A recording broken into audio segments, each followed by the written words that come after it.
Hello అండి. మనం mixie జార్‌ని తరచుగా మిక్సీ పట్టడానికి వాడుతున్నట్లయితే, కొన్ని రోజుల తర్వాత ఆ మిక్సీ జార్ లోపల ఉండే బ్లేడ్‌లనేవి మొండిగా అయిపోతాయండి. ఏదైనా మిక్సీ చేస్తే అసలు నలగవు. అలాంటప్పుడు రాళ్ళ ఉప్పు ఉంటుంది కదండీ! దాన్ని మిక్సీ జార్‌లో వేసేసి మిక్సీ గనక చేసినట్టయితే మిక్సీ జార్‌లో బ్లేడ్‌లనేవి షార్ప్‌గా తయారవుతాయి. ఒకసారి ట్రై చేసి చూడండి. ఈ టిప్ అనేది మిక్సీ జార్స్ బ్లేడ్స్ మొండిగా అయినదానికి చాలా బాగా యూజ్ అవుతుంది. అలాగే మనం మిక్సీ జార్‌కి ఒక క్యాప్ ఉంటుంది కదండీ! ఆ క్యాప్‌కున్న రబ్బర్ అనేది లూజ్ అయిపోతే మనం ఏం మిక్సీ చేసినా కూడా బయటకి లీక్ అయిపోతుంది. అలాంటప్పుడు ఈ టిప్ చాలా బాగా వర్క్ అవుతుంది.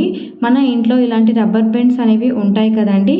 వాటిని తీసుకొని ఆ క్యాప్‌కున్న రబ్బర్‌కి దీన్ని గట్టిగా వేసేసామనుకోండి, ఆ తర్వాత మనం మిక్సీ పట్టినట్టయితే ఏం పట్టినా కూడా లీక్ అవ్వకుండా ఈ రబ్బర్ అనేది గ్రిప్ గట్టిగా పట్టుకొని ఉంటుంది.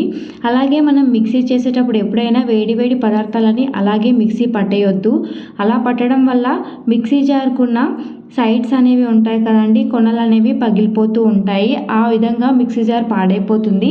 అందుకని మనం ఎప్పుడు మిక్సీ పట్టాలనుకున్నా అది పూర్తిగా చల్లారిన తర్వాతనే మిక్సీ పట్టాలి. అలాంటప్పుడు మిక్సీ జార్ అనేది పగిలిపోకుండా ఉంటుంది. టిప్ నచ్చితే లైక్ చేసి సబ్స్క్రైబ్ చేసుకోండి.